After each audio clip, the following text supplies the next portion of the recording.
Hey, it's a little crazy around here, but don't let that throw you off.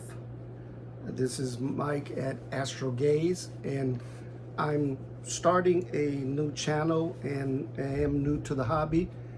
This is like my 7th month.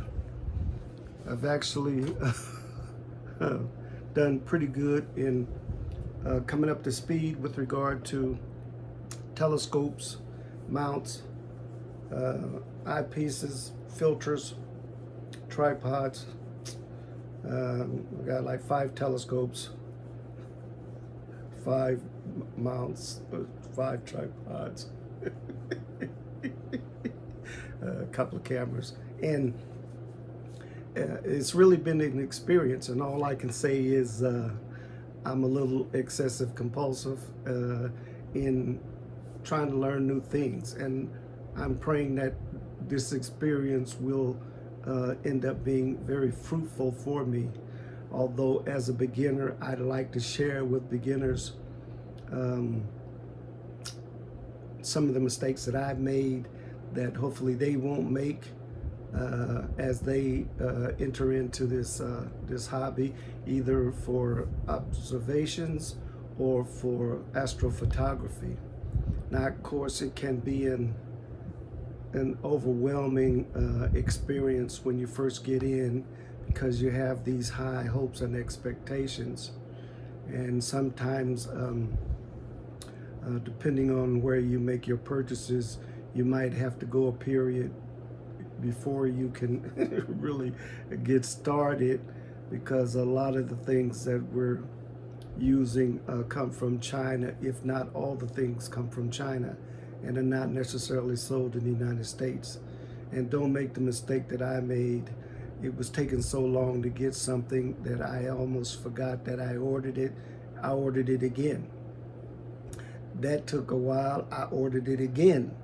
And the next thing you know, you end up with 2 or 3, and the cost of trying to ship it back to China is overwhelming. So you decide, well, I'll keep it, and maybe it'll ultimately be a gift, or I will sell it on eBay, which eBay's fees are excessive as far as I'm concerned. First they tell you you can put up 25,000 items for free, and next thing you know, they start hitting you with monthly fees.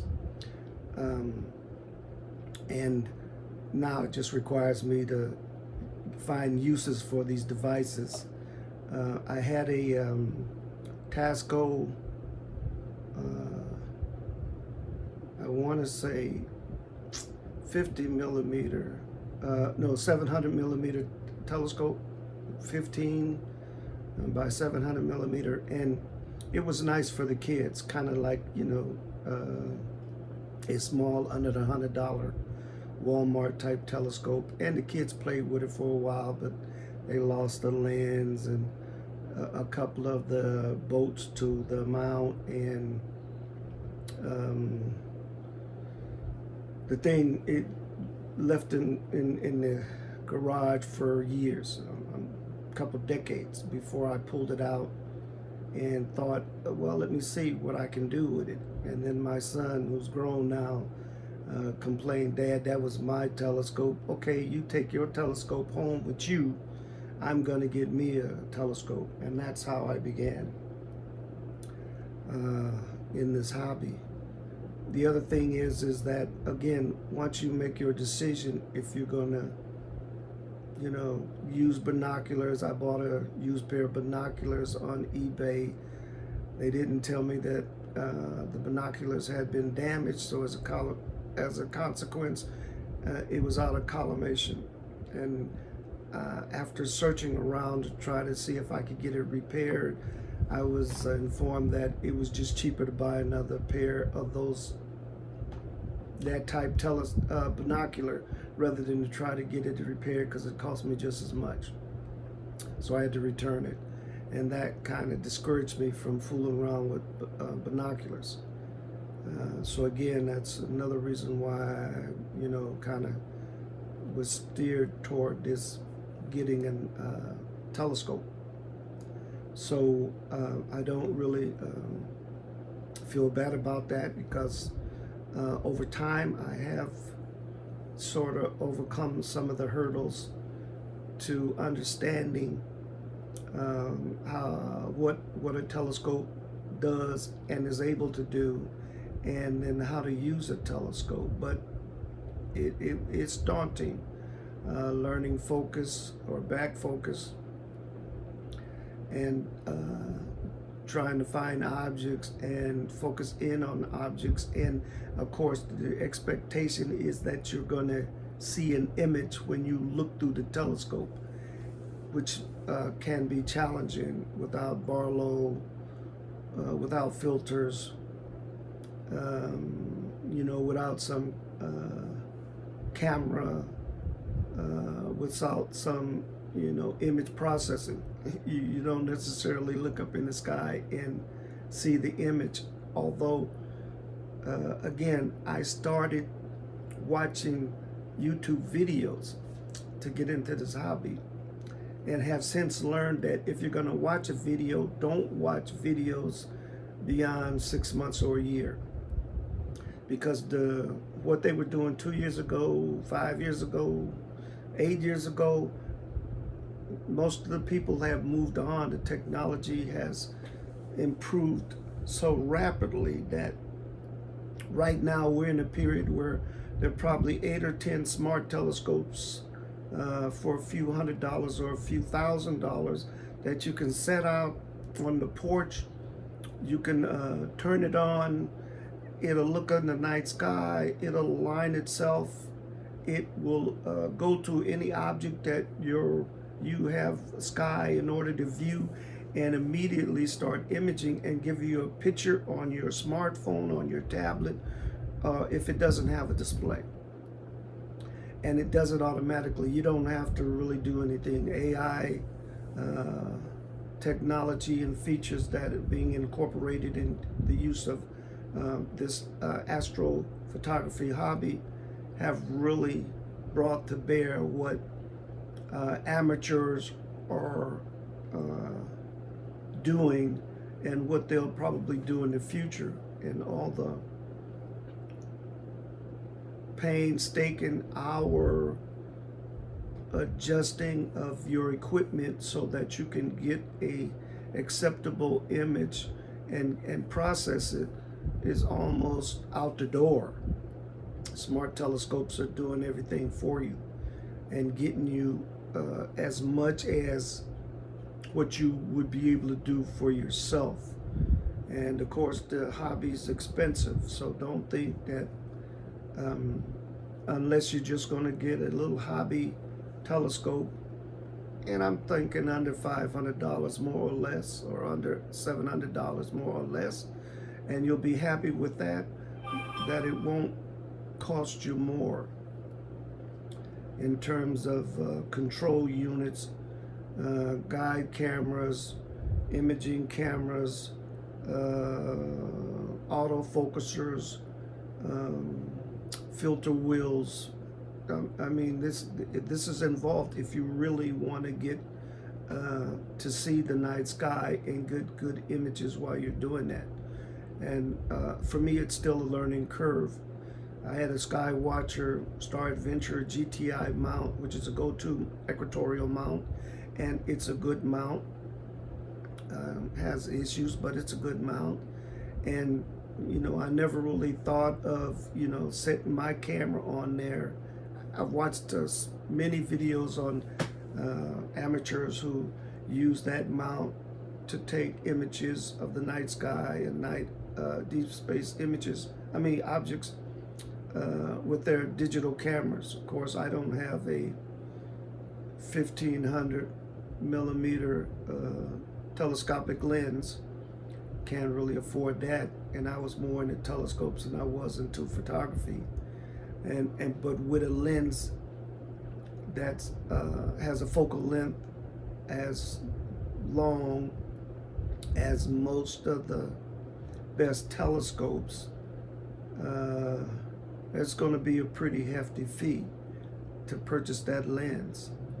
But with it, I could use that to capture any night sky object that I'm trying to capture with my telescopes.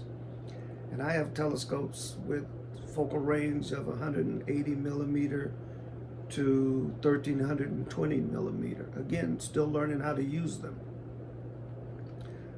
I have a alt-azimuth mount, which is really that's a if beginners in the hobby had to use that thing, I know they struggle, because it is a struggle to use alt-azimuth mount. But again, it's helping me not so much find objects, but learning how to point to them, you know, and keep the object in view. So it's been a challenge, but it was an inexpensive mount for a telescope that I had purchased that I thought I would just use for observation. And SV Boni have really been encouraging me to use their products. So I've purchased several of the telescopes, of their eyepieces, of their filters, several of their cameras. And again, I'm learning how to, just, get into this hobby. Of course, ZWO has forced me into their line of products as well, because in order to use a control unit with a bit of AI feature and software involved in it, as opposed to using a PC or just a power unit, I've been required to use their cameras, and I'm assuming their cameras are pretty good.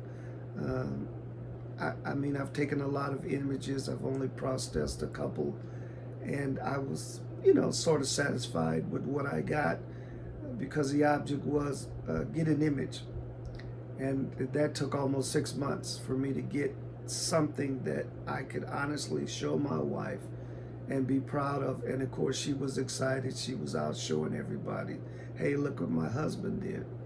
And again, there's got to be 100 million people who've imaged this.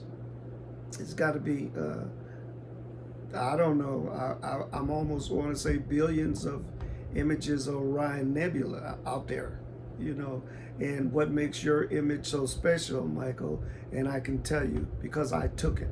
That's why it's special.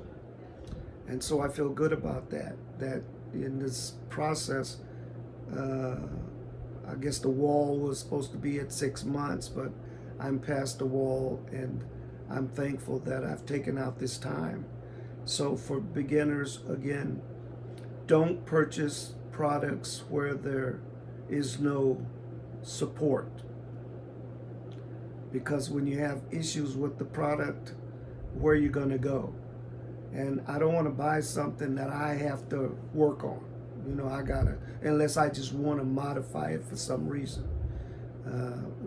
My cameras, I won't be modifying the sensor, but when I get to that level, and I believe I'll need that, I'll send it out to camera shop and to let the professionals do that kind of work for me. I'm not trying to build a telescope, although one day you never know. I'm not too old in this lifetime, but I'm over 70, so, and coming up on a birthday. so I'm not sure how much time I'm going to have to give to this.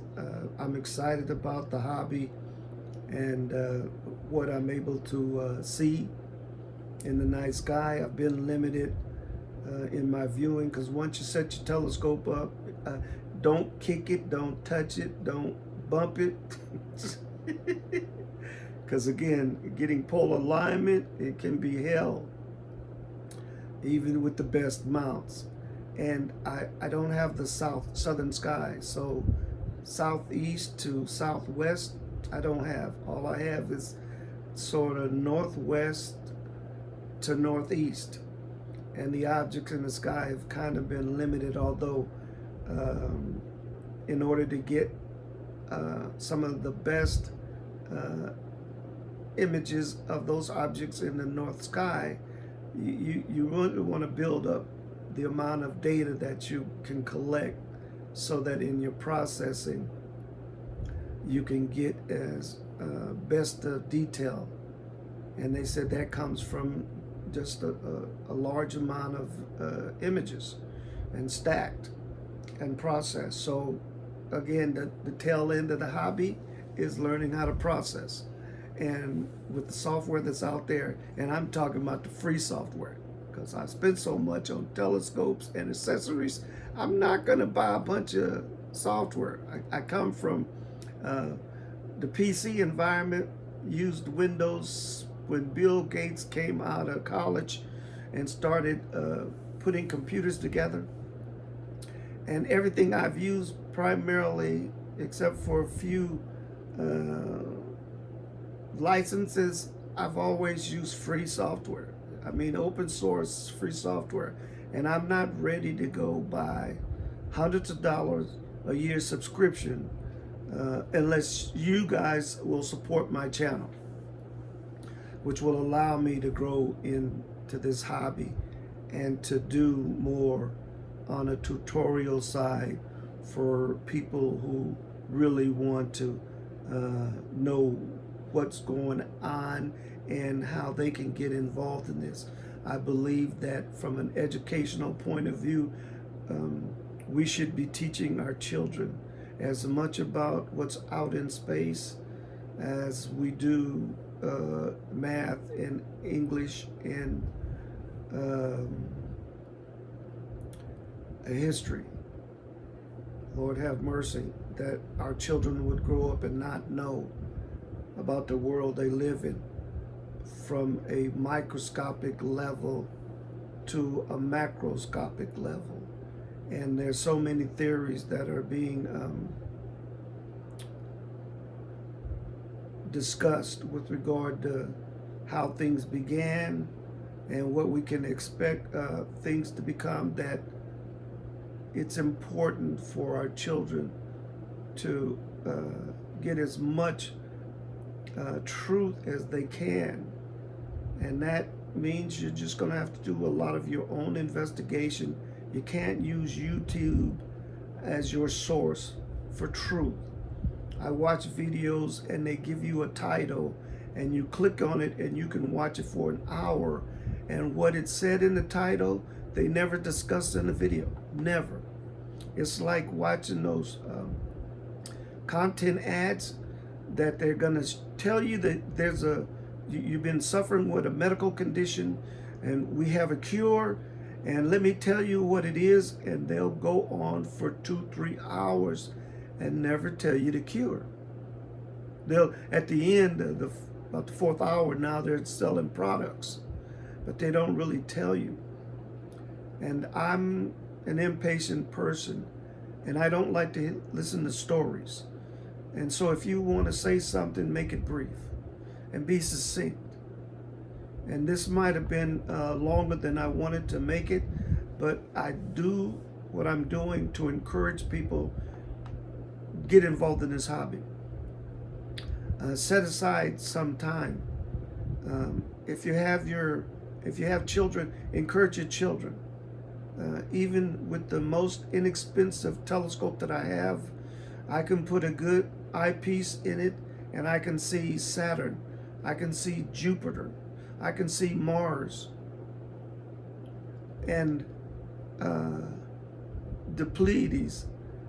And you think, well, so what? That's not a big deal. It's the beginning of the big deal. And you ought to want to be encouraged to be involved in the big deal, because they're shooting up satellites. Rockets are taking off like once a week, if not more times a week. There's so many satellites in the sky now. SpaceX has literally deployed, I don't know, 10,000 or more satellites in low orbit around this planet. It's going to be almost impossible for astrophotographers to get a good image without getting satellite streaks in their film, because there's so many out there. And don't think they're just looking out in space. They're looking at this planet as well. Don't think they're trying to find alien life out in space. They're trying to find what people are doing here on the planet. And they're trying to figure out what's going on under the earth, under the ocean. And with cameras, as they improve and technology improves, they're going to see so much more detail that they'll almost be able to count the hairs on your head. That's how redefined this era is. So I hope I've said something to encourage you. I would appreciate it if you support the channel and continue to engage me, that I might get better at this hobby and be able to contribute more to the field of astrophotography. And I wish you well and clear skies.